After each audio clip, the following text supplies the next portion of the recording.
जय श्री चैतन्य जय नित्यानंद।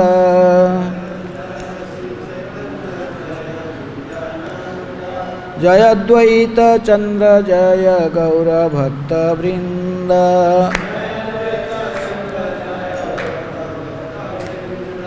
जय जय श्री चैतन्य जय नित्यानंद।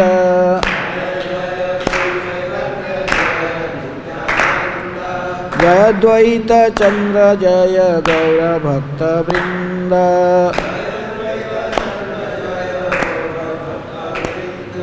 जय जय श्री चैतन्य जय नित्यानंद।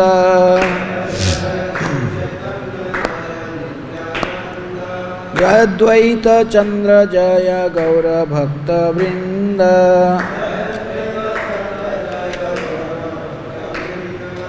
हरे कृष्णा कृष्ण कृष्ण हरे हरे, हरे राम राम राम हरे हरे।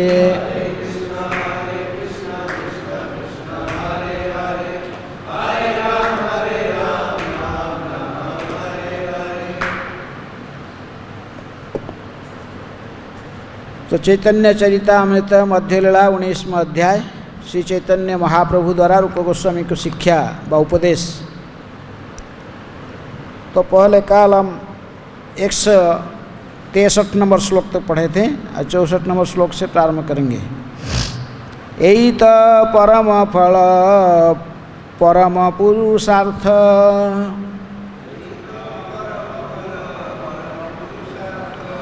जार आगे तृणतुल्य चारि पुरुषार्थ।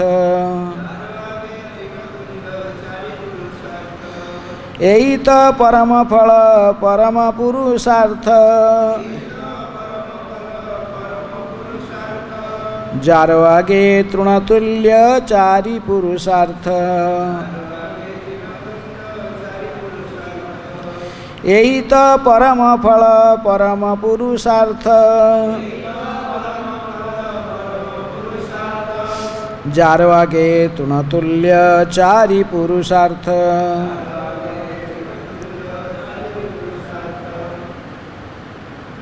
एत यह परम फल जीवन का परम लक्ष्य, परम परम पुरुषार्थ जीव का हित, जार आगे जिसकी उपस्थिति में तृणतुल्य बहुत तुच्छ, तृण के समान, चार पुरुषार्थ मनुष्य जीवन का विभिन्न उपलब्धियाँ। अनुवाद तात्पर्य कृष्ण कृपा स्मृति अभय चरण अरविंद भक्ति वेदांत स्वामी शिल प्रभुपाद जी की द्वारा। शिल प्रभुपाद की जय। गोलोक वृंदावन में भक्ति रूपी फल का आस्वादन ही जीवन की परम सिद्धि है। इस सिद्धि के आगे 4 प्रकार की भौतिक सिद्धियां धर्म अर्थ काम तथा मुख्य तृण के समान हैं। दोहराइए, गोलोक वृंदावन में भक्ति रूपी फल का आस्वादन ही जीवन की परम सिद्धि है। इस सिद्धि के आगे 4 प्रकार की भौतिक सिद्धियां धर्म अर्थ काम तथा मुख्य तृण के समान है। तात्पर्य, ज्ञानियों की सर्वोच्च उपलब्धि मुख्य अर्थात भगवान के साथ एक हो जाना होती है। जोगियां की सर्वोच्च उपलब्धि अष्ट सिद्धियां होती हैं तथा अणिमा लघिमा तथा प्राप्ति इत्यादि। किंतु भगवत धाम वापस जाकर भक्त वहाँ भगवान के चरण कमल की भक्ति रूपी फल का जो आस्वादन करता है और शाश्वत आनंद प्राप्त करता है, उसी की तुलना में ये सब तृण तुल्य है। भौतिक सिद्धियाँ यहाँ तक कि मुख्य तक पाना नगण्य है। अतः शुद्ध भक्त इनमें कोई रुचि नहीं लेता। उसकी एकमात्र रुचि भगवत भक्ति को पूर्ण बनाने में रहती है। अगले श्लोक में निर्विशेषवादी अद्वैतवादी दार्शनिकों के आनंद की निंदा की गई है। यह श्लोक श्रील रूप गोस्वामी कृत ललित माधव में प्राप्य है, जो आगे श्लोक पढ़ेंगे। तो इसलिए 4 पुरुषार्थ है भौतिक दुनिया में। जो जिन लोगों को भक्ति के बारे में कोई ज्ञान नहीं होता है और जीवन को सिद्धि प्राप्त करने के लिए वो 4 पुरुषार्थ की चर्चा करते हैं। 4 पुरुषार्थ क्या है? धर्म, अर्थ, काम और मोक्ष। प्रत्येक व्यक्ति कुछ धर्म कुछ तथाकथित सांसारिक धर्मों का आचरण करता है। उसकी लक्ष्य क्या होता है कि धर्म करूँगा तो मेरे जो इंद्रियां तृप्ति की भावना में मुझे सहायता मिलेगा। धर्म करने से जो पुण्य होता, सुकृति होता, उसकी बल पर मैं मेरा इंद्रियों को पूर्ति कर पाऊँगा, ऐसा सोचकर वो धर्म के आचरण करता है। इसलिए साधारण लोग कुछ धर्म करते, फिर इस पर इंद्रिय तृप्ति करते हैं। इंद्रिय धर्म के पर जो कुछ सुकृति के बल पर उसके फल से धर्म की जो पुण्य कर्म से जो इसको थोड़ा सुकृति मिलता है, उससे वो उसको उपयोग करके फिर इंद्रिय तृप्ति करता है। मैं अर्थ कमाता है, अर्थ की बात फिर उस अर्थ करेगा क्या? इंद्रिय तृप्ति में लगाता है। अंत में जो फ्रस्ट्रेटेड हो जाता है, उसमें सोचता था कि शांति मिलेगा, शांति नहीं मिलता, तो फिर वो उस अंत में क्या चाहता है? मुख्य चाहता है। इसलिए भौतिक जगत में साधारणतः में 4 पुरुषार्थ के बारे में चर्चा कर देखते हैं। लोग चाहते हैं धर्म, अर्थ, काम, मुख्य। लेकिन चैतन्य महाप्रभु कहते कि जो परम पुरुष अर्थ है, जिसकी हम चर्चा पहले करके आए हैं कि इस प्रकार साधक भगवान के चरण कमल के में भक्ति करके ही तो गोलोक वृंदावन तक भक्तिलता बढ़ते बढ़ते आगे आगे गुरु से भक्तिलता के बीज प्राप्त करके साधक इस बीज को श्रवण कीर्तन जल द्वारा सिंचन करके इसको अंकुरित करके ही फिर वो लता के रूप में आगे बढ़ते जाता है। अब बढ़ते बढ़ते कहाँ पहुँच जाता? विरजा ब्रह्मलोक भेदी परव्यम पाया। सब जाके जब कृष्ण चरण कल्प वृक्षे करे आरोहण, पहले जो पढ़े थे कृष्ण चरण के भगवान श्री कृष्ण के चरण कमल के में आरोहण कर लेता है, और तभी यही जीवन का लक्ष्य है कि प्रकृति जाकर हमें कहाँ पर पहुँचना? भगवान श्री कृष्ण के चरण कमल की भक्ति करना, ये जीवन का लक्ष्य है। तो इसीलिए यहाँ महाप्रभु कहते कि यही तो परम फल परम पुरुषार्थ। साधक का प्रकृति में परम पुरुषार्थ जो ये 4 पुरुषार्थ के परे जो पुरुषार्थ है, उसको पंचम पुरुषार्थ भक्ति, कृष्ण भक्ति। तभी वो उस भगवान श्री कृष्ण के चरण कमल में भक्ति करना जो लक्ष्य है, जो इसी को प्राप्त कर लेता है। साधक जाकर गोलोक वृंदावन में भगवान श्री कृष्ण के चरण कमल में पहुंच जाता है। तो ये प्रकृति में गोलोक वृंदावन में भक्ति रूपी फल का आस्वादन जीवन का ही परम सिद्धि है। यही परम श्री कृष्ण की भक्ति करना किसी भी रस में, कौन सा दास्य, साख्य, वात्सल्य, माधुर्य, किसी भी एक रस में जो भी जाकर भगवान की सेवा में तल्लीन होता है आध्यात्मिक जगत में, दास के रूप में, सखा के रूप में, व माता पिता के रूप में या प्रेमिका के रूप में, तो अपने उसी यही प्रकृत जीवन का सिद्धि है।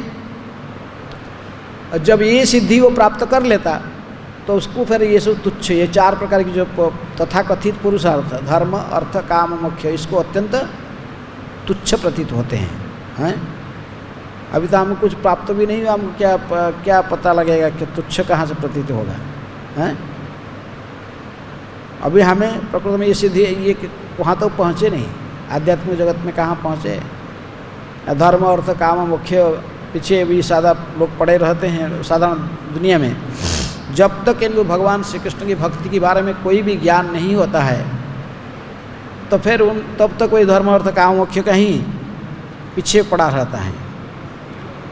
तो इसलिए चैतन्य महाप्रभु कहते कि ये जो परम पुरुषार्थ, जो प्रेम, कृष्ण चरण में प्रेम प्राप्त करना, इसके सामने में ये 4 प्रकार की जो पुरुषार्थ तथाकथित पुरुषार्थ प्रकृति में अत्यंत तुच्छ प्रतीत होता है साधक को। इस प्रसंग में इन्होंने एक श्लोक भी कोट करते हैं चैतन्य महाप्रभु। आगे श्लोक कहते हैं, जो कि रूप गोस्वामी कृत ललित माधव पुस्तक से ली गई है। श्लोक बता गया, श्रद्धा सिद्धि ब्रज विजयिता सत्य धर्मांग समाधिर ब्रह्मानंद गुरुरपि चमत्कार यत् इत्येव तावत् यावत् प्रेम्णां मधुरिपु वशीकार सिद्धौ औषधीनां गंधो अप्यंतकरण सरणी पांथतां न प्रयाति। जब तक कृष्ण के उस शुद्ध प्रेम की रंच मात्र भी सुगंध नहीं होती, जो हृदय के भीतर कृष्ण को बस में लाने में पूर्ण औषधि है, तब तक भौतिक सिद्धियाँ, ब्राह्मण की पूर्णता, सत्य सम तितिख्या आदि ब्राह्मण के गुण, जोगियाँ की समाधि तथा ब्रह्मानंद, ये सभी मनुष्य को अद्भुत लगते हैं। जब तक साधक कृष्ण प्रेम की आस्वादन नहीं किया है, भगवान के चरण कमल में प्रेम प्राप्त नहीं करता है, तब तक इसको जो भगवान के चरण शुद्ध प्रेम की रंच मात्र भी सुगंध जिसको प्राप्त नहीं हुआ है, तब इसको हृदय के भीतर कृष्ण को बस लाने में संभव नहीं। कृष्ण किसके द्वारा वशीभूत होते हैं? एकमात्र शुद्ध प्रेम के माध्यम से ही भगवान वशीभूत होते हैं। कोई व्यक्ति जब हृदय में कृष्ण को धारण करना चाहता है, तो फिर उसको भगवान के चरण कमल में भगवान को प्रेम करना पड़ता है। अन्य किसी उपाय से भगवान आयत्त नहीं होते हैं।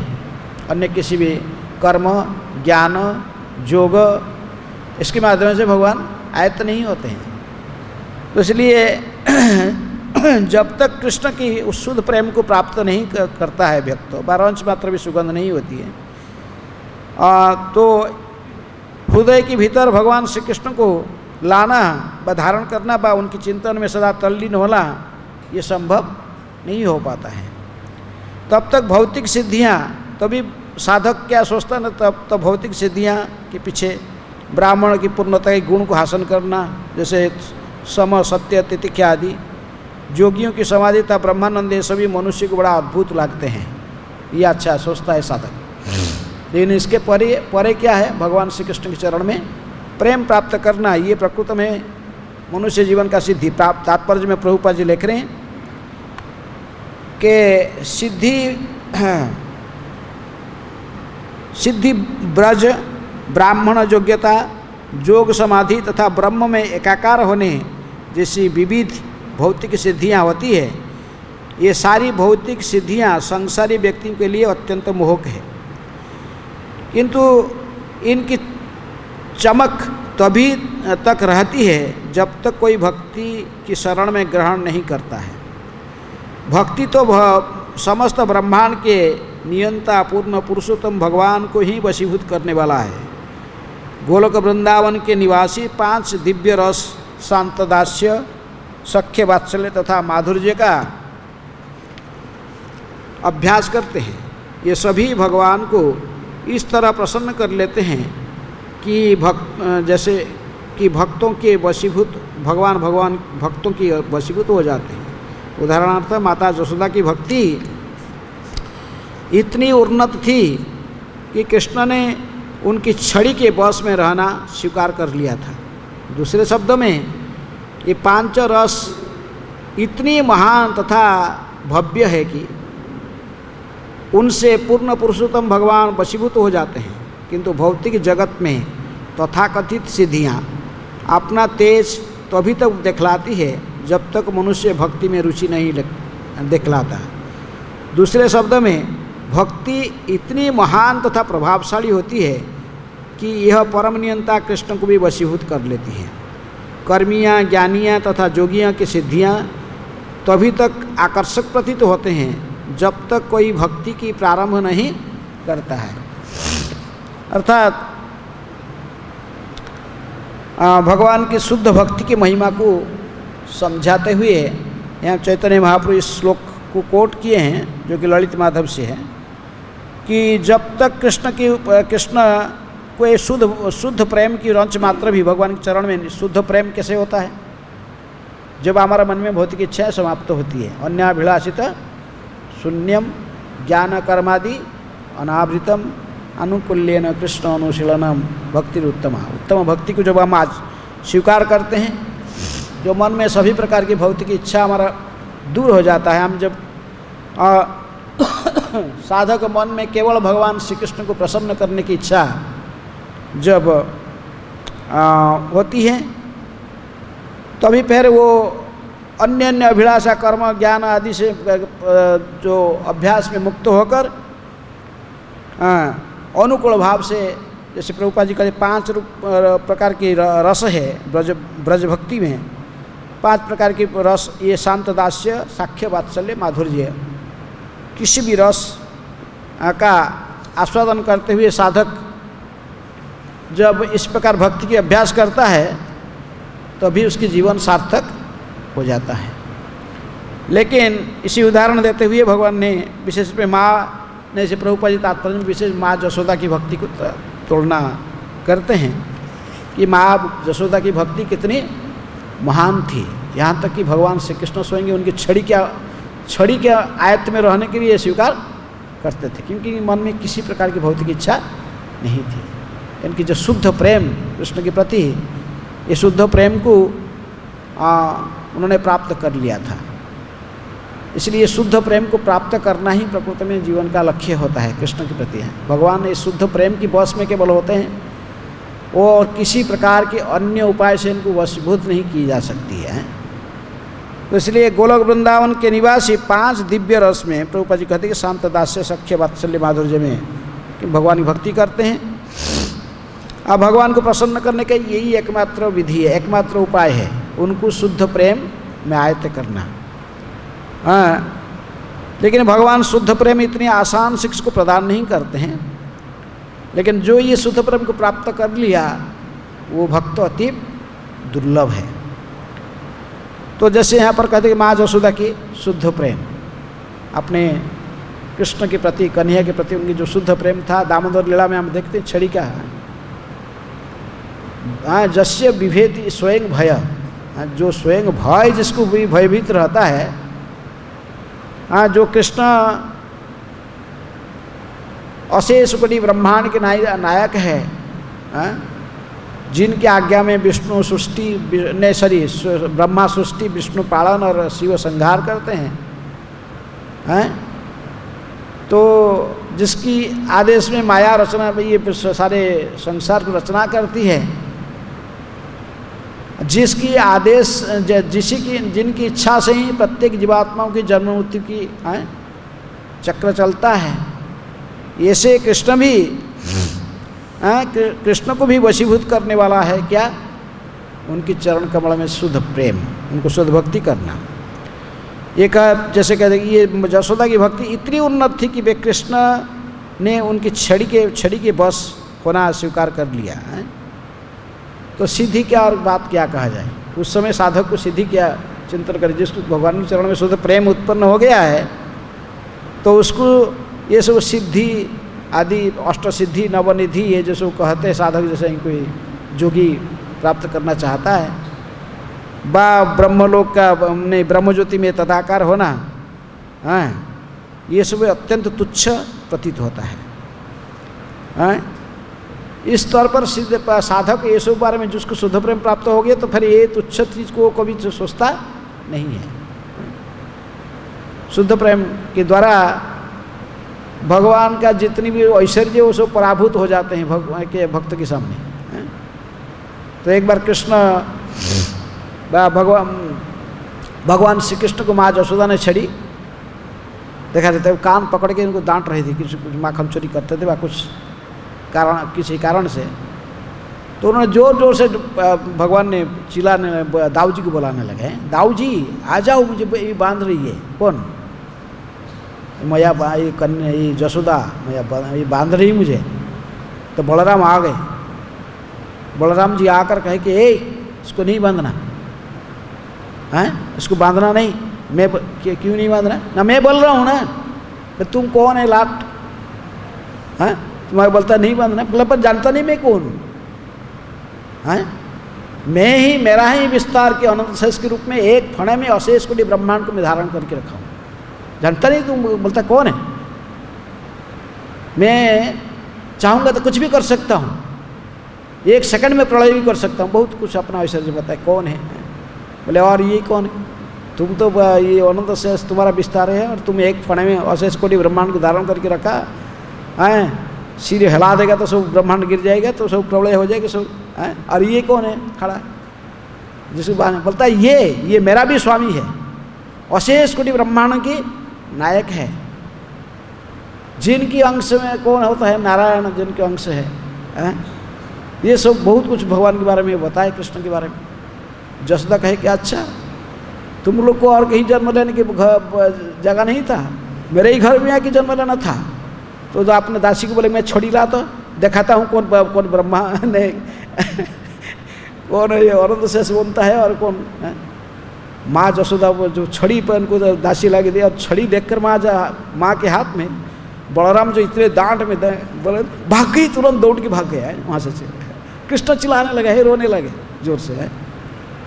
तो इसलिए माँ जसोदा हाथ की जो छड़ी है ये अशेष कोटि ब्रह्मांड के नायक कृष्ण को भी भयभीत करता है, क्योंकि उनके जो शुद्ध प्रेम है माँ जसोदा की, वो कुछ और नहीं चाहती।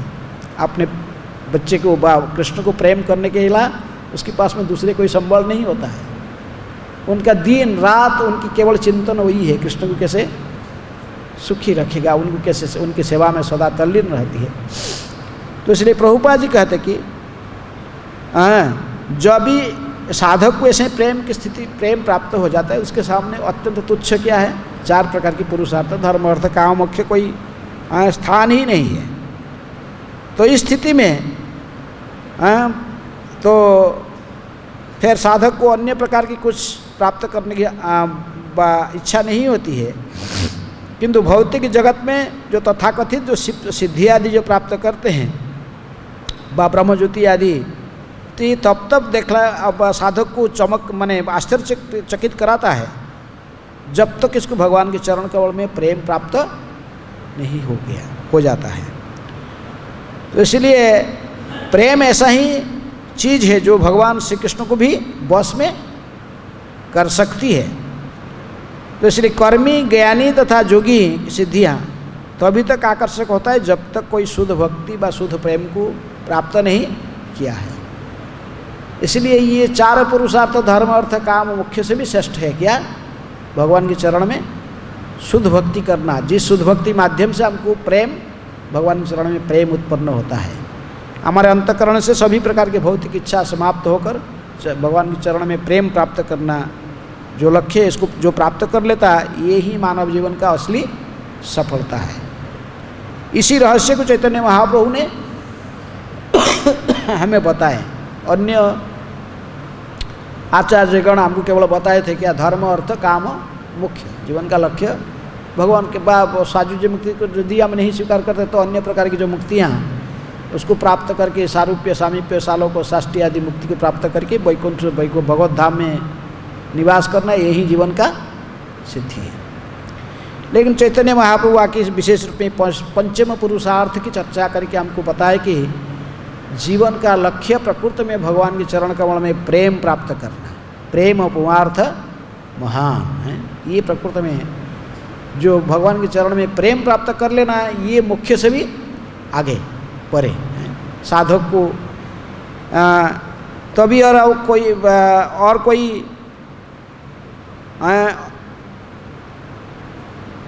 अप्राप्य वस्तु ये संसार में नहीं रहता है।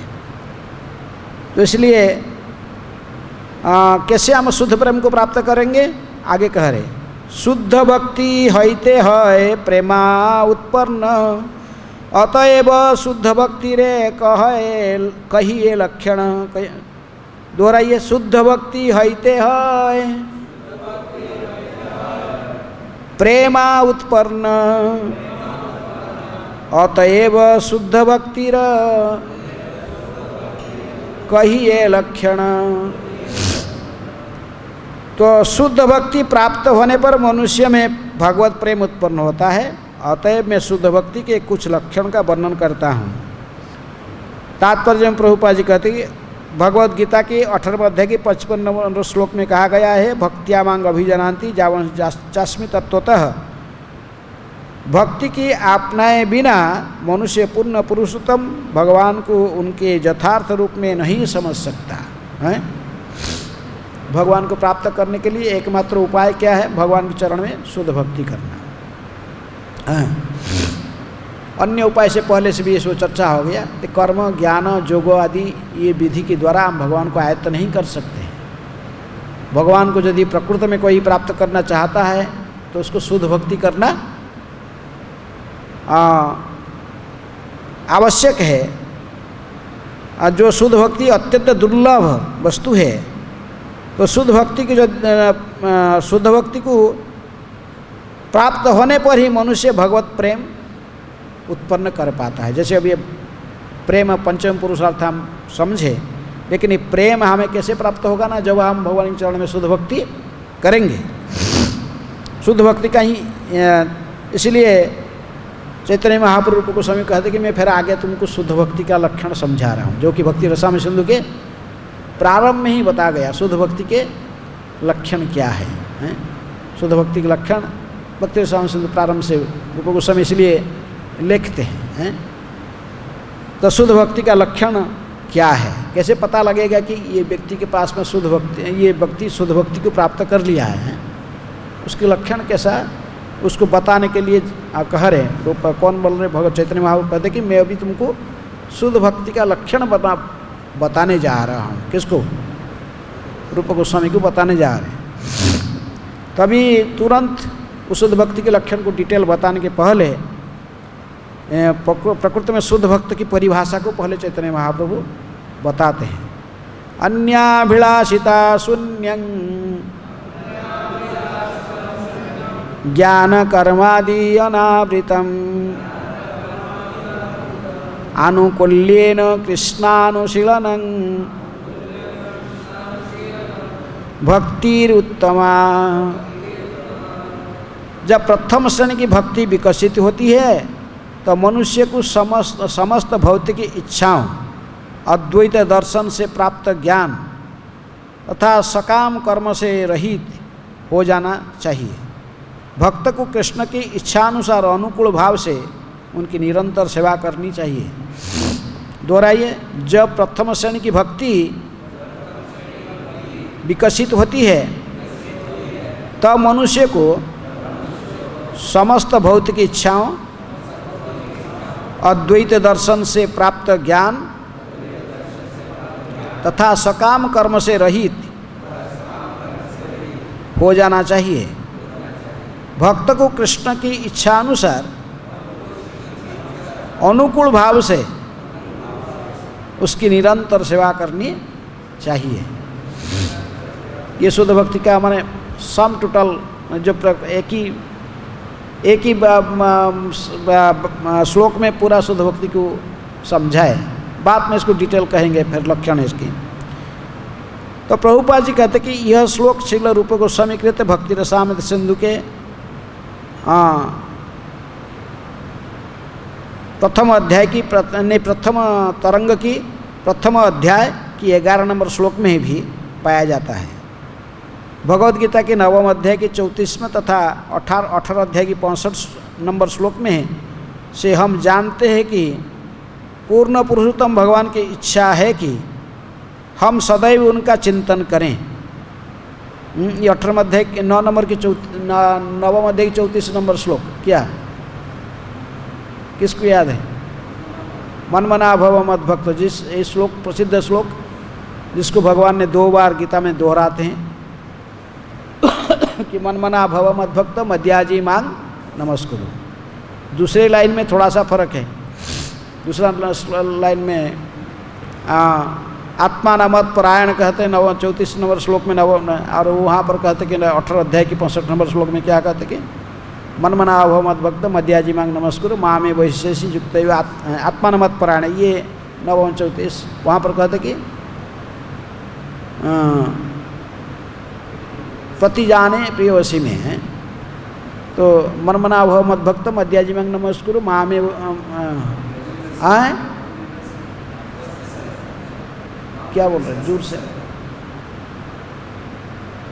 मनमना भव मद्भक्तो मद्याजीमं नमस्कुरु मामे वैश्यसी सत्यन्ते प्रतिजाने प्रियोसी में, ये 18 अध्याय की 65 नंबर श्लोक में कहते हैं। तो प्रभुपाद जी उसी दोनों श्लोक को कहते कि तात्पर्य में पूर्ण पुरुषोत्तम भगवान की इच्छा है कि हम सदैव उनका चिंतन करें। मनमना भव है, कृष्ण कहते कि मनमना भव, मन में सदा मुझे चिंतन करो। प्रेम कैसे प्राप्त करोगे? प्रेम प्राप्त करने के लिए अन्याभिलाष तो शून्य का अर्थ क्या? नाम सदा भगवान के चिंतन में रहना, और किसी अभिलाष दूसरे अभिलाष नहीं है। एक अभिलाष है कि हमें 24 आवर्स 24 घंटे कृष्ण चिंतन में, कृष्ण भावना में रहना। कृष्ण भावना के रहने के अर्थ ही कृष्ण की चिंतन करना। मनमना भव है मेरे भक्तो, यदि तुम मेरा भगवान कहते कि मनमना भव मत भक्तो, मेरा भक्त जो होता है सो सदा मेरी चिंतन में रहता है, सदा उनके चिंतन। और क्या करेगा? कुछ ना कुछ तो चिंतन करेगा ना। मन तो ऐसे एम्प्टी नहीं रहता है, ऐसा ही रहेगा नहीं। Empty mind is devils workshop. मन को कभी समय देने से भौतिक फिर कई प्रकार की चिंतन करता है, लेकिन मन को एंगेज करना पड़ेगा किसी ना किसी कर्म में। तो कैसे एंगेज करें? सदा भगवान के चिंतन में इसको लगाना। भगवान की सेवा करने का कैसे आगे बढ़ेंगे ऐसे प्लान करते रहना। भगवान की सेवा में एंगेज होने के लिए सदा भगवान के चिंतन में रहना, मनमना। तो ऐसे इसलिए प्रभुपाद जी कहते कि भगवान की इच्छा है कि सदैव उनका चिंतन करें। मनमना भव मद्भक्त, हर व्यक्ति को उनका भक्त बनना चाहिए। चारों चीज़ इसमें भगवान कहे, मनमना सदा मन में मेरी चिंतन करो, मेरा भक्त बनो। भव मद्भक्त मद्याजी, मुझे मेरी पूजा करो, मांग नमस्कुरु, और मुझे नमस्कार प्रणाम करो। चारों चीज़, ये चारों चीज़ में सदा लगा रहना ही हमें लगा रखने से ही हमारा मन भगवान के चरण में स्थिर हो जाती है। तो इसलिए हर व्यक्ति को मंदिर में अर्चन के साथ उनकी भक्ति में लग जाना चाहिए। मनमना भव मद्भक्त मद्याजीमं नमस्कुरु। हर व्यक्ति को सर्वदा पूर्ण पुरुषोत्तम भगवान को प्रणाम करना चाहिए। भगवान की यही इच्छा है। अतएव जो उनकी इच्छाओं को अनुकूल भाव से पूरा करता है वही वास्तव में शुद्ध भक्त है। कृष्ण चाहते हैं कि हर व्यक्ति उनकी शरण में आए, और भक्ति का अर्थ है कि हम उपदेश का सारे विश्व में प्रचार भी करना। ये चारों चीज़ को तो हम स्वीकार करें। कोई यदि भक्ति करता है तो मन में सदा कृष्ण के चिंतन करें, या भगवान श्री कृष्ण के जैसा उपदेश गीता में है उसी उपदेश के आधार पर अपने जीवन को डालें, जिस पे ऐसे ही प्रकार आचरण करें जैसे गीता की उपदेश अपने आप अपने जीवन में पालन होते रहेगा। तो उसको ऐसे भी समझा जा सकता। मन मना का अर्थ मन में सदा कृष्ण के चिंतन करना। चिंतन करेगा तो फिर भी चिंता भगवान के जो उपदेश है इसको भी जीवन में उतारेगा ना। क्रिया के बिना वो तो स्थिर नहीं रह सकता, कुछ ना कुछ कार्य इसको करना पड़ता जो। इसलिए प्रत्येक कर्म में कार्य में तो उसको भगवान के उपदेश को निभाना चाहिए प्रैक्टिकल रूप में जीवन में है। इसलिए तो उसको वास्तव में शुद्ध भक्त है। कृष्ण चाहते कि हर व्यक्ति उनकी शरण में आए। भक्ति का अर्थ है उनके उपदेश का सारे विश्व में प्रचार करना। प्रभुपाद जी कहते भक्ति का अर्थ क्या है? भक्ति का अर्थ, भक्ति कोई स्टाग्रेंट चीज़ नहीं है कोई है। भक्ति का अर्थ कुछ क्रियाशीलता, कुछ करना चाहिए है। भक्ति का अर्थ केवल माला लेके बैठना, जपा, ये ठीक है, लेकिन ये सब जो कुछ करना, लेकिन साथ साथ कुछ प्रैक्टिकल कर्म करना। किसकी प्रसन्नता के लिए? भगवान कृष्ण की, गुरु कृष्ण की प्रसन्नता के लिए। भक्ति का अर्थ ही सद प्रामाणिक परंपरा से आए हुए आचार्यों के निर्देशन के बाद गुरु का आदेश को पालन करना।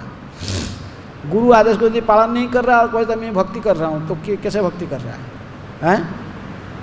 कोई भक्ति कर रहा कहता है, लेकिन वो गुरु आदेश पालन नहीं करता, अपने मनमानी ढंग से करता। तो राधा कुंड में रहना बा, और कहीं पवित्र स्थान में रहना, 1 लाख 2 लाख नाम लेना, 3 लाख नाम लेना, वैसे कुछ बहुत कुछ करता है। लेकिन एक कमी उसके पास होता है कि वो गुरु के आदेश के आधार पर भक्ति नहीं करता। और सो भक्ति का क्रिया तो ऐसे बाह्य रूप से दिखाई पड़ता है, सब कुछ करता है, लेकिन वो कैसे करता है? मनमाना ढंग से, कुछ भी जो मन में आता है।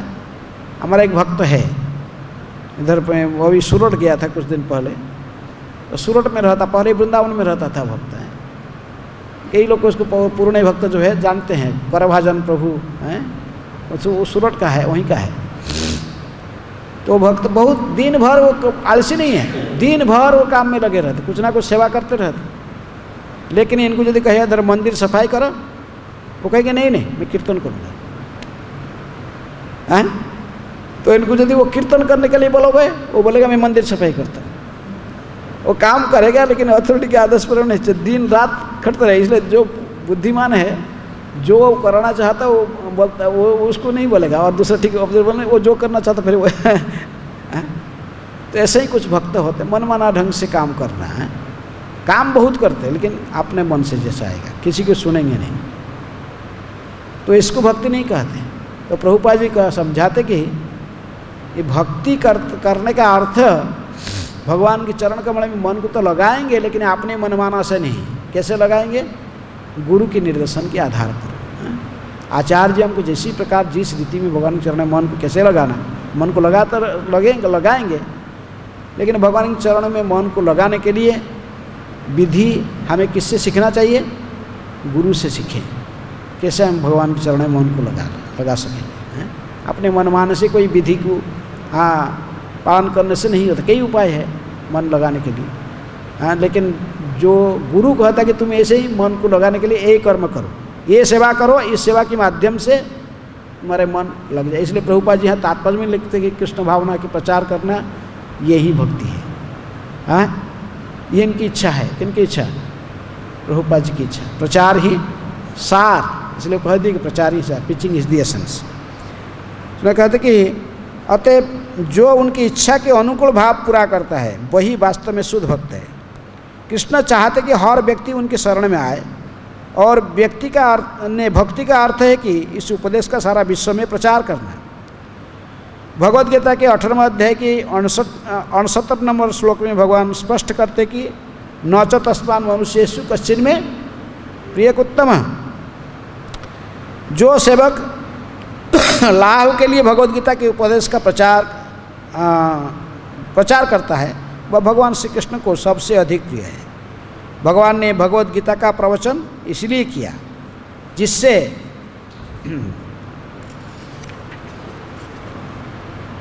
मानव समाज सभी दृष्टि से, राजनैतिक, सामाजिक, जो कि आर्थिक, दार्शनिक तथा धार्मिक दृष्टियों से भली भांति व्यवस्थित हो सके। मानव समाज का सुधार कृष्ण भावनामृत आंदोलन द्वारा किसी भी दृष्टि से किया जा सकता है।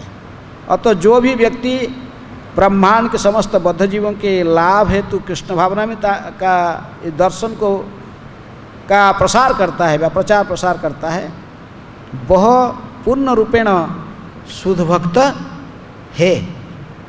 भगवान जो कहते कि मन मध्ये तेषाम सतत युक्तानां भजताम प्रीतिपूर्वकम। यदि किसी प्रीतिपूर्वक मेरी भजन करता है, ददामि बुद्धि योगम तम जैन मा उपयांति, तो वो मुझे प्राप्त कर सकता है, अंतःकरण से मैं इसको बुद्धि देता हूँ। तो प्रभुपाद जी ने कहते कि भजन का अर्थ नहीं कि कई जगह भजन का अर्थ क्या? बैठ के भजन करना, हरे कृष्ण कृष्ण कृष्ण हरे हरे, हरे राम साधारणतः ही है ना भजन का दृष्टि। ठीक है, कुछ भजनानंदी गुरु है वो भी अपने शिष्य को भजन में लगाते हैं, ऐसे ही प्रकार का जप करने बैठ के एक सो सिखाते हैं। इतने लाख जपा करना, ये 16 माला में क्या होता, 14 तो और कुछ उनका होता। लेकिन सभी आचार्यों की दृष्टिकोण अलग है। तो प्रभुपाद जी की दृष्टिकोण, प्रभुपाद जी कहते कि ये नहीं है। ये भजन जो शब्द होता है, भजन शब्द भज धातु से आता है। भज धातु से भजन शब्द आने के कारण इसकी प्रकृत अर्थ है कि भगवान जी कहते कि भजताम प्रीतिपूर्वकम, प्रीतिपूर्वक मेरी भजन करना है। भजन का शब्द का अर्थ क्या है न, प्रकृत में भगवान की प्रसन्नता के लिए कुछ प्रैक्टिकल सेवा करना है। भजन करने का अर्थ कोई निष्क्रिय वृत्ति नहीं है। भजन का अर्थ भगवान भज धातु से आकर हम कुछ प्रैक्टिकल सक्रिय कुछ ऐसे ही क्रिया में हमको समेल पर तल्लीन रखता है। गुरु आदेश से कृष्ण की सेवा करता है, इसको भजन कहते हैं। इसलिए नाम अपराध की तीसरे अपराध की गुरु की अवज्ञा करना व उनसे साधारण मनुष्य समझना। यदि ये ऑफेंस करता है, ये अपराध करता है और अपने मनमाना से बहुत कुछ देखवा भक्ति करता है, प्रकृति में ये सब बेकार है। नाम अपराध के कारण आप वैष्णव अपराध, गुरु के चरण में गुरु की बात न सुनना भी वैष्णव अपराध हो गया, और नाम अपराध में ये भी हो गया। तो आप कितनी नाम लेने से भी, कितने कुछ करने से भी उसका कुछ फल प्राप्त होने वाला नहीं है। इसीलिए प्रभुपाद जी हमको समझाते कि शुद्ध भक्ति क्या है, शुद्ध भक्ति का लक्षण। तो हम जो रूप गोस्वामी समझा रहे, चैतन्य महाप्रभु समझा रहे हैं, पहले सबसे पहले इसको समझो कि शुद्ध भक्ति का लक्षण को अपनाने के लिए सबसे पहले हमें गुरु के आदेश को पालन करना है। गुरु आदेश पालन नहीं कर रहा और सब कुछ कर रहा, तो उसको शुद्ध भक्ति कहाँ से कैसे कर रहा है? शुद्ध भक्ति को कभी शुद्ध भक्ति मार्ग में नहीं जा रहा है। इसलिए साधक को जानना चाहिए कि कृष्ण उससे क्या चाहते हैं, कृष्ण उससे क्या चाहते हैं, हमें कैसे पता लगेगा? इनके शुद्ध प्रतिनिधि के माध्यम से पता लगाना है। तो इसलिए रूप गोस्वामी का उपदेश है कि आदौ गुरु पदाश्रय। इसलिए भक्ति रसामृत सिंधु आगे जो तो इसी चैतन्य महाप्रभु शिक्षा के आधार पर भक्ति रसामृत सिंधु लिखे हैं। इसलिए भक्ति के जीवन में सबसे पहले प्रवेश कैसे की जाती है? गुरु कृष्ण प्रसाद हैं, भक्ति लता बीज। लेकिन कहते कि प्रभुपाद जी कहते कि आदौ गुरु, ये भी रूप गोस्वामी का कहना है। भक्ति में प्रवेश करना है तो भक्ति का लक्षण सबसे पहले आदौ गुरु पदाश्रय। भक्ति कैसे करेगा? सबसे पहले गुरु स्वीकार करेगा ना। गुरु के चरण कमल को आश्रय किए बिना भक्ति कहाँ से करेगा? श्री गुरु चरण पद्म केवल भक्ति सद्म। भक्ति का रहस्य क्या है? श्री गुरु चरण को आश्रय कर। श्री गुरु चरण पद्म केवल भक्ति सद्म बंदो मुई सावधान मते। डेली गाते हैं हम, हर दिन गाते हैं। गाने का क्या होगा? तोता की तरफ खड़ा हो गए तो गाते, लेकिन जीवन में जब इसका हम उतारते नहीं, पूरे जीवन बीत जाता है ऐसे गाते गाते।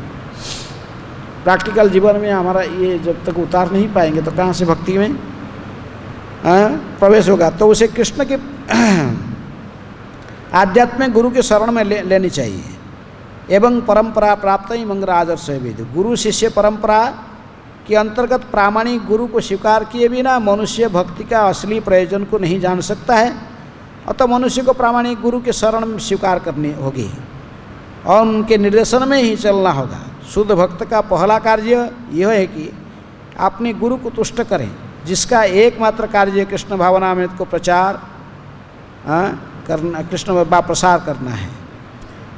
इसलिए जस्य प्रसादात भगवत प्रसादम। भक्ति का लक्षण समझने जा रहे हैं तो पहले इसको समझो। जस्य प्रसादात भगवत प्रसाद, जस्य अप्रसादात न गति कुतो भी है। हम देखेंगे जो गुरुवाष्टक गाना प्रत्येक दिन मंगल आरती में सबसे पहले उठ के स्नान आदि करके हम मंदिर में आते हैं। हम सबसे पहले क्या गाते हैं इसकन में? गुरुवाष्टक में। हर जगह में नहीं गाते, हर संस्था में, गौड़ी मठ में भी सबसे बड़ी वो गुरुवाष्टक नहीं गाते, तो दूसरा कुछ भजन गाते हैं। गोरा चंदेर आरती को शोभा, कोई भगवान की भजन गाते हुआ विवाह से सजे से दी गई है, तो ये आदि कुछ गाते। लेकिन इसकन में प्रभुपाद जी ने विधि हमको रखे हैं कि यदि वो कृष्ण की आरती होता रहेगा, राधा कृष्ण की, व गौर निताय व कृष्ण बलराम की आरती होते रहेगा, लेकिन हमको क्या गाना है? संसार दावा नड़ ये गाते धरो। हमारा कृष्ण बलराम आरती का उस समय था, उस समय तो समाधि हो, प्रभुपाद जी की समाधि होने के कारण फिर हमको संसार दावा नड़ वहाँ गाते हैं। जब प्रभुपाद जी समाधि नहीं था, प्रभुपाद जी के टाइम में क्या गाते थे मंदिर में? संसार दावा नड़ गाते थे। इसलिए कई प्रभुपाद जी से उसका कोई मतभेद है, लेकिन अवश्य अब तो अभी तो हम गाते ऑलरेडी, क्योंकि प्रभुपाद समाधि में ही गाते हैं संसार दावा। सबसे पहले हम गाते क्या? संसार दावा। क्योंकि प्रभुपाद जी को हमको यही समझाने के लिए, प्रभुपाद जी का उद्देश्य इसलिए था क्योंकि हमें इस रहस्य को समझें। प्रत्येक दिन इसी को नहीं समझेंगे, यदि ये रहस्य को नहीं समझे तो भक्ति में कभी भी हम प्रवेश नहीं कर सकते। भक्ति का लक्षण के साथ समझेंगे। पहले गुरु आदौ गुरु पदाश्रय, सबसे पहले गुरु की चरणाश्रय होना चाहिए। हाँ, जस्य प्रसादात भगवत प्रसाद और जस्य अप्रसादान न गति कुतो को ओपी। जब तक ये रहस्य को हम समझेंगे नहीं गुरुवाष्टक का, कहाँ से जो जितनी कुछ करने से क्या होगा, हैं? जिन की कृपा से ही हम कृष्ण की कृपा प्राप्त करते हैं, जिन की प्रसन्नता से ही भगवान प्रसन्न होते हैं, जिन की अप्रसन्नता से ही भगवान अप्रसन्न हो जाते हैं, कहते ना, हैं? कृष्ण रुष्ट हईले गुरु राखीते पारे, गुरु रुष्ट हईले कृष्ण राखीते न पारे। आप कृष्ण के समान ने शुद्ध भक्त जैसे गुरु के समान आप प्रिय नहीं हो कृष्ण, कृष्ण को अपना शुद्ध भक्त प्रिय है। इस शुद्ध भक्त को भी कभी उनकी इच्छा को टालेंगे नहीं। ये रहस्य को जब तक हम समझे नहीं है, प्रभुपाद जी कहा करते थे बार बार, मेरे जीवन की सिद्धि का एक ही रहस्य है जिस कारण से मैं आज जो कुछ प्रशंसा बात जो कुछ लोग कह रहे हैं, मैं वर्ल्ड आचार्य बना किस लिए? एक ही उद्देश्य, एक ही उपाय है। कैसे बना?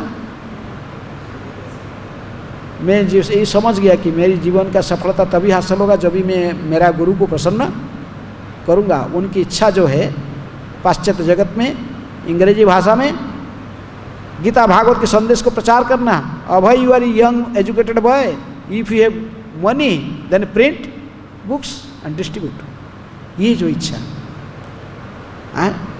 तो प्रभुपाद समझ गए, मैं यदि मेरी गुरु महाराज की इच्छा को प्रकृति में पूर्ण नहीं कर पाऊंगा तो भक्ति में कभी भी आगे नहीं बढ़ूंगा। मैं और कुछ देखवा जो कुछ भी करने पर भी मुझे सिद्धि प्राप्त नहीं होने वाला है। तो भगवान के चरण कमल में यदि कोई सिद्धि चाहता है, यदि प्रकृति में भगवान को प्रसन्न करना चाहता है, उसको किसको प्रसन्न करना पड़ेगा? उनके प्रामाणिक प्रतिनिधि सद्गुरु को प्रसन्न करना पड़ेगा। लेकिन हमें बहुत कम लोग ये रहस्य को समझ पाते हैं, समझना इतना आसान नहीं होता है। अब कई अन्य प्रकार की क्रियाओं कहते यार ये तो सब भक्ति कर रहे हैं ना, है अन्य प्रकार के कार्य करते हैं। इसलिए प्रभुपाद समझाते हैं यदि गुरु को तुष्ट कर लिया जाए तो कृष्ण स्वतः तुष्ट हो जाते हैं। भक्ति का लक्षण को समझाते सबसे पहले हम जानना चाहिए कि भक्ति यहीं से प्रारंभ होती है। आदौ गुरु पदाश्रय, सबसे पहले गुरु के चरण कमल को आश्रय लेने का अर्थात गुरु के आदेश को जीवन में उतार लेना, यही भक्ति की सफलता है। अनुकूल्यन शब्द कहते कि भगवान की अनुकूल भक्ति, शुद्ध भक्त के लिए भगवान की सेवा के अतिरिक्त और कोई योजना नहीं होती है। उसे भौतिक कार्य में सफलता पाने में कोई रुचि नहीं होती है, उसे केवल भक्ति की प्रगति में सफलता चाहिए। भक्त के लिए अन्य किसी की या देवताओं की पूजा संभव नहीं हो सकती है। शुद्ध भक्त इस तरह की छद्म भक्ति में अपने आप को नहीं लगाता, बहुत एकमात्र कृष्ण को तुष्ट करने में रुचि लेता है।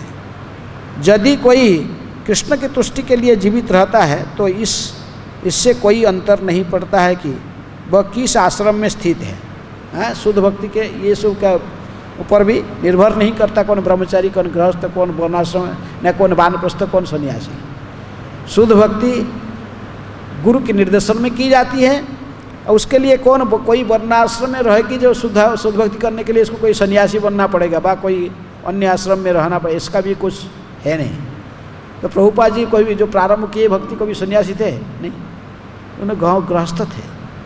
संसार में बाह्य रूप से दिखाई पड़ता है कि संसारी व्यक्ति थे, बच्चे थे, 2 बच्चे थे, पत्नी थी, घर में रहते थे, बिजनेस भी करते थे, लेकिन उनकी तीव्र इच्छा गुरु को प्रसन्न करने की। सब समय गुरु को जब भी मिलते थे, प्रभुपाद जी अपने गुरु को जब मिलते थे केवल एक ही शब्द कहते थे, how can I please you, how can I serve you. गुरु महाराज मैं आपकी कैसे सेवा कर सकता हूँ, मैं कैसे आपको प्रसन्न कर सकता हूँ। मैं तो एक गृहस्थ हूँ, आपके तो कितनी ब्रह्मचारी सन्यासी शिष्य से जो पूरे डेडिकेटेड हो के आश्रम में रहकर पूरी शरणागत है। मैं तो एक गृहस्थ में फंसा हुआ एक व्यक्ति हूँ जो प्रकृति में मैं जीवन का कुछ ही समय दे नहीं पा रहा हूँ आपकी सेवा में बा भक्ति में। मैं सच में गृहस्थ में फंसा हुआ हूँ। इसे दैन्यता के साथ, नम्रता के साथ प्रभुपाद जिज्ञासा करते थे। लेकिन फिर भी यदि मेरे लायक कोई सेवा है, मेरे लिए कोई आदेश है,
तात्पर्य, मनुष्य को शुद्ध भक्त गुरु के निर्देशन के अंतर्गत तथा पंचरात्र एवं भागवत पद्धति में दिए गए वैदिक निर्देश के अनुसार भक्ति विकसित करनी चाहिए।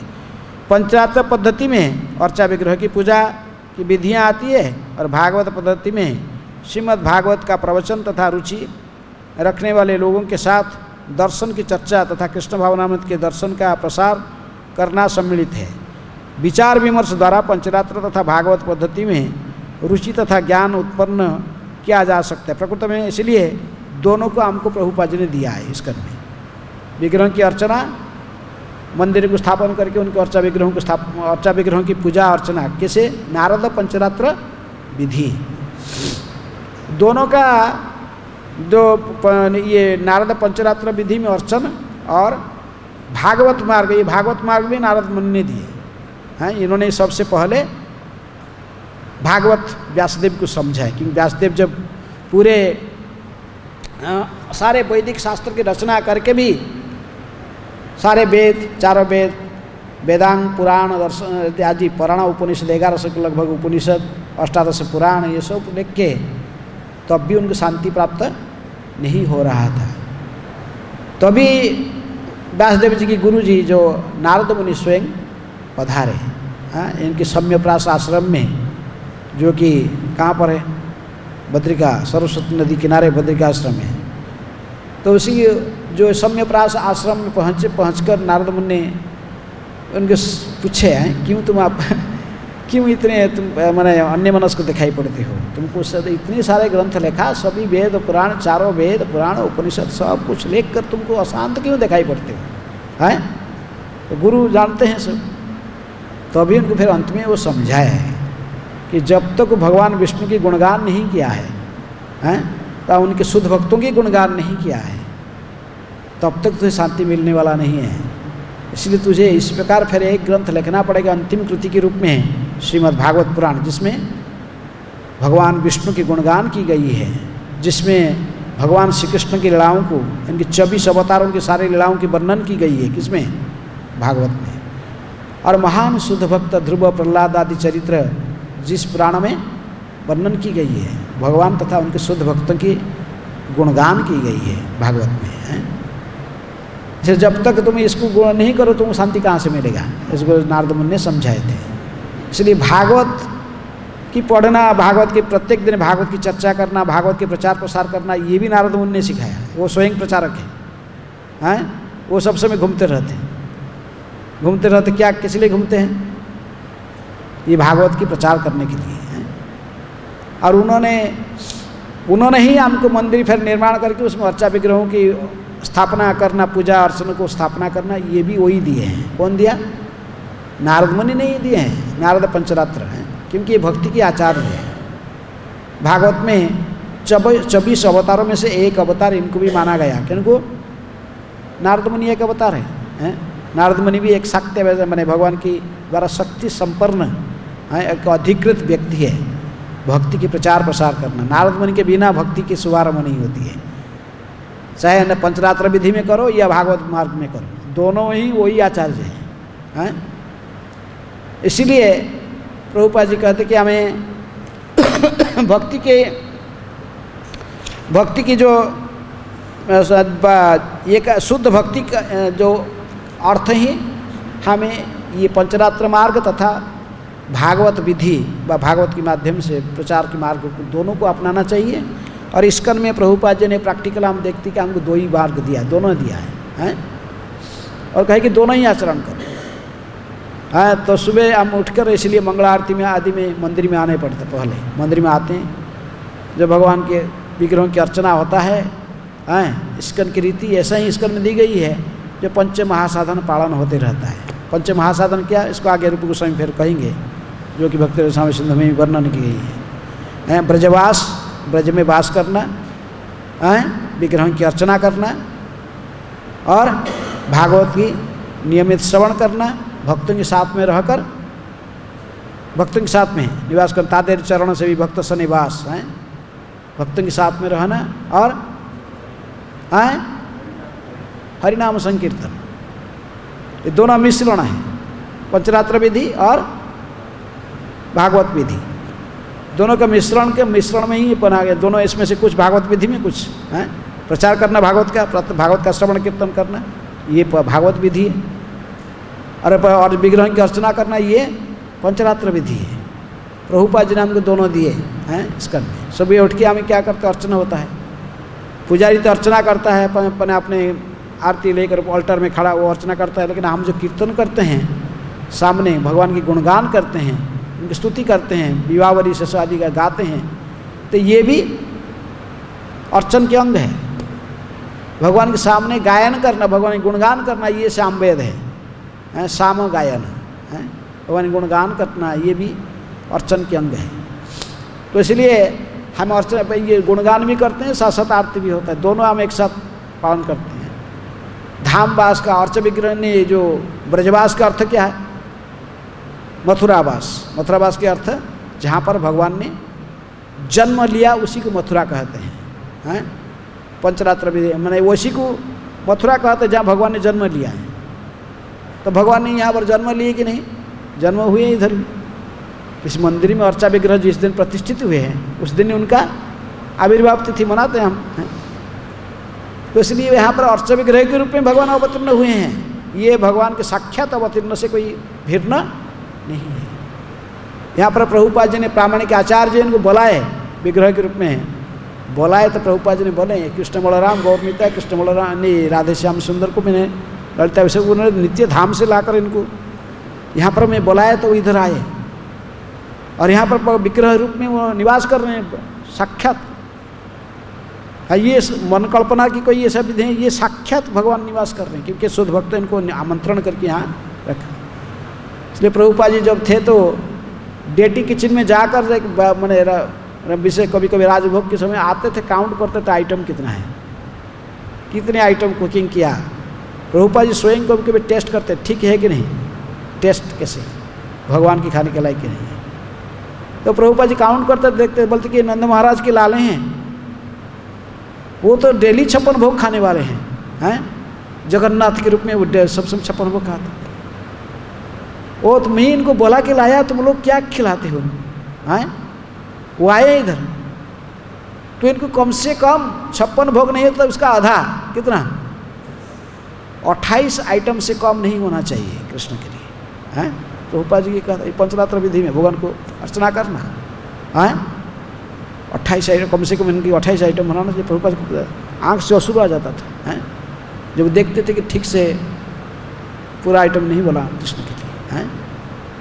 इसलिए ये अर्चन विग्रह की माने अर्चन के मार्ग पर हैं, कृष्ण को बुलाकर इनको प्राण प्रतिष्ठा करके हम इनको विग्रह के रूप में यहाँ बुलाए, इनको आध्यात्मिक जगत से वो आकर यहाँ प्रतिष्ठित हुए, साक्षात निवास करते हैं।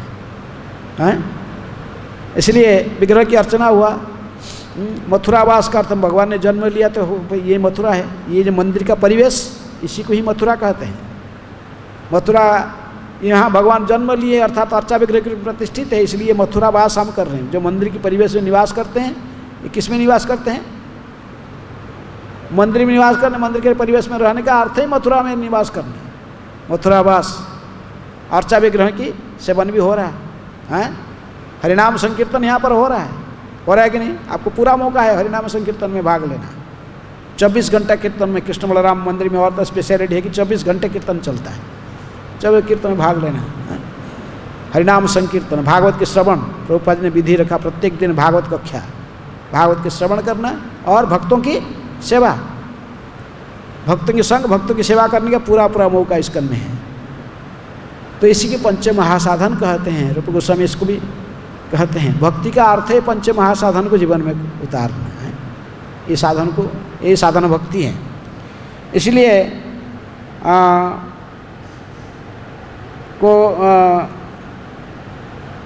पंचरात्र तथा भागवत पद्धति में रुचि ज्ञान की उत्पन्न किया। ऐसे ये दोनों विधि को, पंचरात्र विधि तथा भागवत विधि दोनों को ही हम जीवन में उतारना चाहिए। प्रभुपाद जी के दोनों हमको जीवन में, नारद मुनि की दोनों का ही प्रणेता एक व्यक्ति है, वो है नारद मुनि। ये ही दोनों विधि, दोनों का ही हमको भागवत मार्ग भी दिए, पंचरात्र विधि भी दिए। भगवान की भक्ति करना कैसे सिखाए, क्योंकि भक्ति के आचार्य हैं। तो दोनों ही ये प्रभुपाद जी को इसीलिए हम कहते कि ये आधुनिक जगत के नारद मुनि हैं। अब प्रभुपाद जी जब पाश्चात्य जगत में, जब लंदन में एक बार वो प्रचार करते थे तो वो भागवत की कक्षा दे रहे थे, तो वहाँ पर नारद मुनि और ब्रह्मा दोनों आए देखने के लिए प्रभुपाद जी कैसे प्रचार कर रहे हैं। प्रभुपाद जी भागवत राधा लंदनेश्वर मंदिर में आज भी वहाँ पर आसन रखा जाता है, 2 आसन, एक आसन ब्रह्मा के, एक आसन नारद के लिए। ये प्रभुपाद जी भागवत कक्षा देते देते पूरा आश्चर्यचकित हो गए, एक बार स्तब्ध होकर देख रहे थे, कुछ बंद कर दिए बोलना। कुछ समय से वो आश्चर्य क्या करेंगे है? तो 15-20 मिनट के बाद फिर प्रभुपाद बोलना शुरू किया। तो कहे कि क्या हुआ? प्रभुपाद जी बोले आप लोगों को देखा नहीं, हमारे मंदिर में आज कौन पधारे थे? नारद मुनि और ब्रह्मा दोनों पधारे थे हैं। तब से प्रभुपाद कहे कि कुछ विशेष व्यक्ति कभी कभी आ जाते हैं, तो इसलिए उनके लिए भी आसन रहना चाहिए अलग से। तो इसलिए दोनों विधि भगवत नारद मुनि और ये दोनों का प्रणेता है भागवत विधि तथा पंचरात्रि की विधि। इसलिए प्रभुपाद ने कहा कि हमको दोनों का आचरण करना चाहिए। भक्ति की लक्षण का अर्थ, भक्ति में जो प्रवेश हम देखते हैं, कहीं भक्ति का यदि प्रचार हो रहा, दोनों मार्ग को अपनाना चाहिए।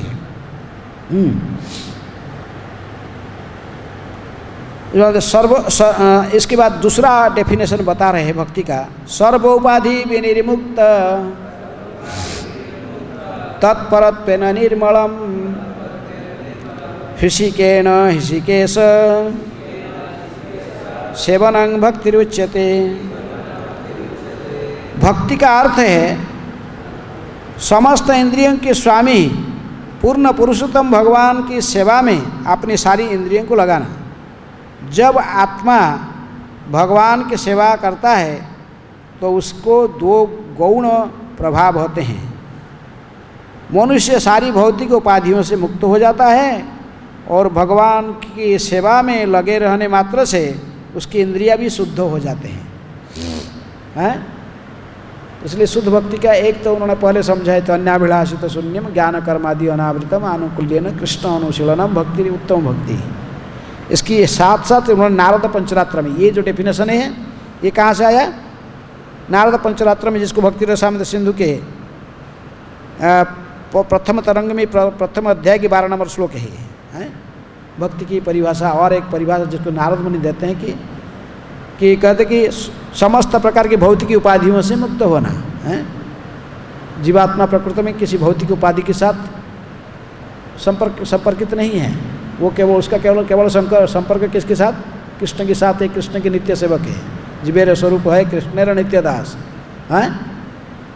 लेकिन वो झूठा अभिमान करके ही अपने को शारीरिक ज्ञान से अपने जब वो शरीर की आधार पर फिर वो सब डेजिग्नेशन जुड़ा है अपने, है मैं उनकी हूँ। तो आप किसको नाम पूछे तुम कौन है, फिर वो अपने शरीर के साथ वो नाम को, ये नाम जो बताता मेरे नाम ओम है, ये किसका नाम है? किसका नाम है? शरीर का नाम है। माता पिता शरीर का नाम दिया, इसलिए गुरु उसको आध्यात्मिक जीवन में प्रवेश कराता तो पहले उसके ये नाम को पहले मेटेरियल नाम कैंसल करके फिर वो नाम आध्यात्मिक नाम देता है।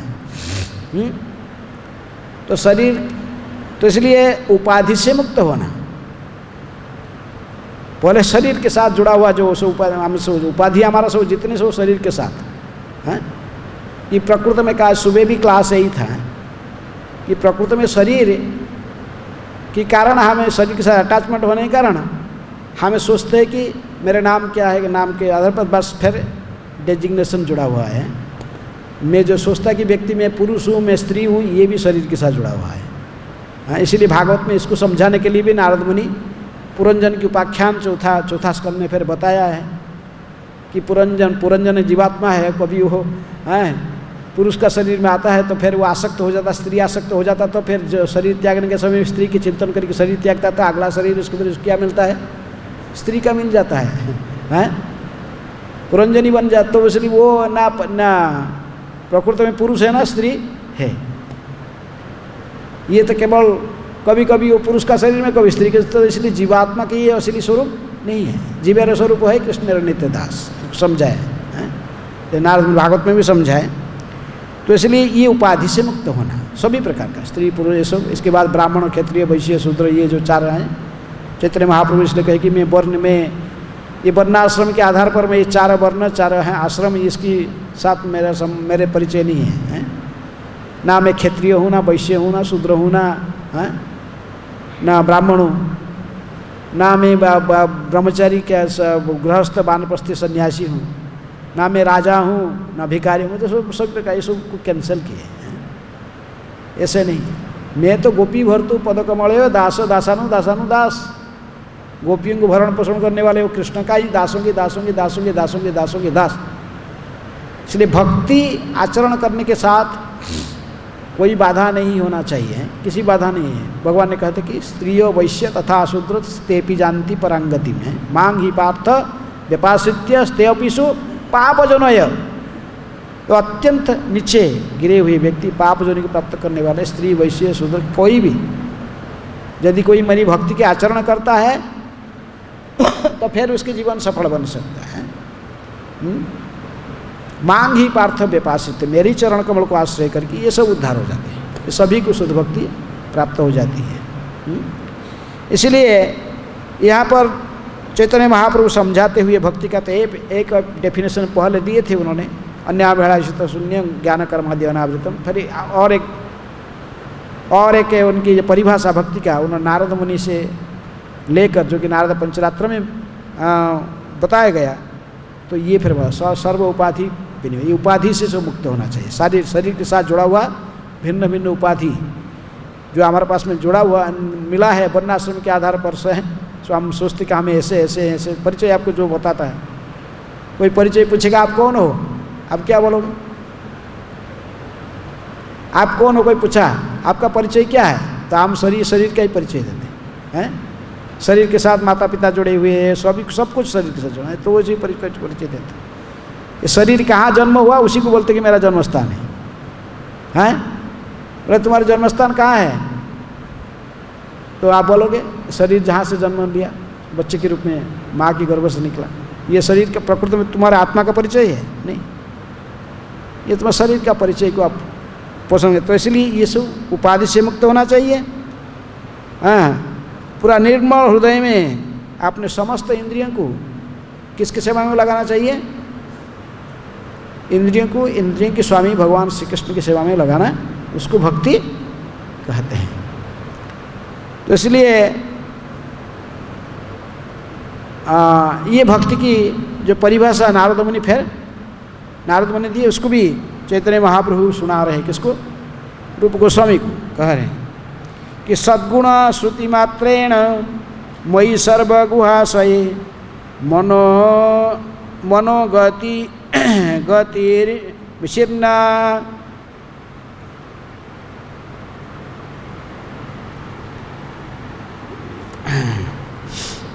यथा गंगाम्भसो अम्बुदौ। जिस तरह गंगा का स्वर्गीय जल अबाध गति से समुद्र में जाकर मिल जाता है, उसी तरह जब मेरे भक्त मेरा श्रवण मात्र करते हैं तो उनके मन मेरे पास आता है। मैं सबके हृदय में वास करता हूँ। मेरे भगवान के सद्गुण को इसलिए जब श्रवण करता है भक्त, सद्गुण श्रुति मात्रेण, भगवान की गुण रूप नाम रूप गुण लीलाओं को श्रवण करता है तो सब सर्वगुहाशय, प्रत्येक घट घट में निवास करने वाले कौन? भगवान प्रत्येक हृदय में निवास करते हैं। और जिस तरह गंगा का स्वर्गीय जल अबाध गति से कहाँ मिलने जा रहा है? समुद्र में मिलने जाता कोई नदी, उसी प्रकार भक्त भी अबाध गति से उसकी कहाँ साथ अपने संपर्क को जोड़ना चाहता है? कृष्ण के साथ है। जब मेरे भक्त मेरा श्रवण मात्र करता है, सद्गुण श्रुति मात्रेण सुन करता है, तो उसके मन मेरे पास आते हैं और सबसे हृदय में मैं वास करता हूँ। उसी प्रकार भक्त के हृदय में मैं सदा वास करता हूँ, जो सदा मेरी चिंतन में आता है।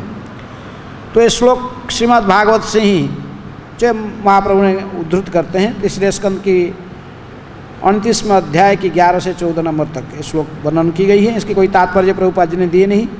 नेक्स्ट श्लोक, लक्षणं भक्ति योगस्य निर्गुणस्य हृदयाहृतम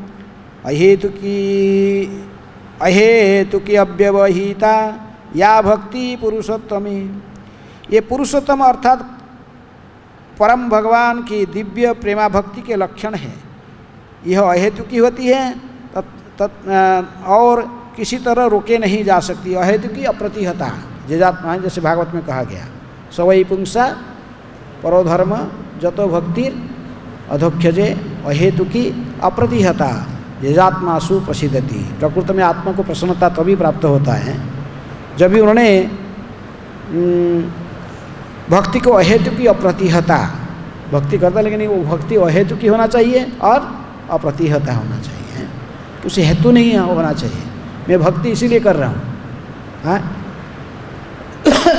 कुछ लोग जाए के देखते हैं, कुछ संकल्प करके कुछ व्रत धारण करते हैं, अब व्रत की फल जब इनको प्राप्त नहीं होता फिर भगवान को दोषी है।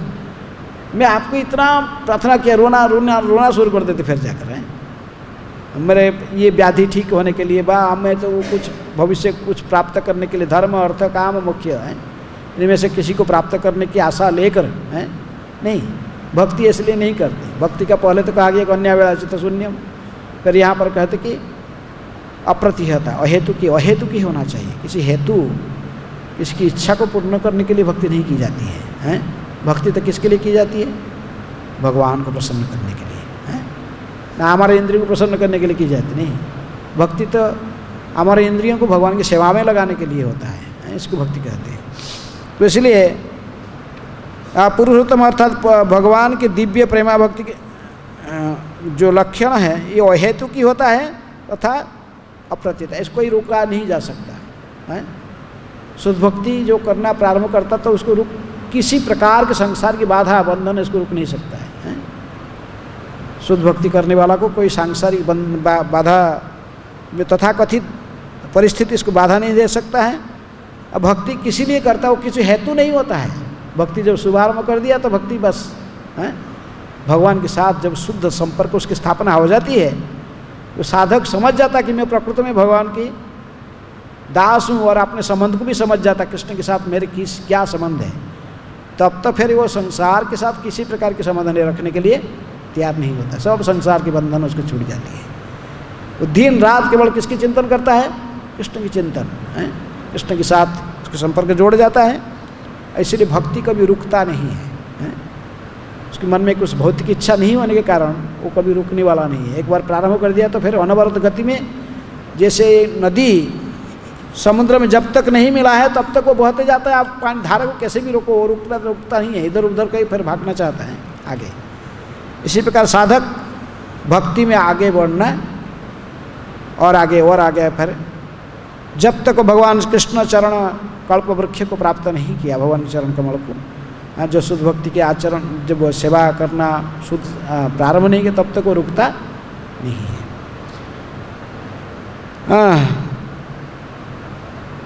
तो यहीं पर आज रखते हैं, फिर आगे समय हो चुका है, समय हो गया ना, समय हो गया, तो यहीं पर रखते हैं, फिर काल आगे चर्चा करेंगे थोड़ा।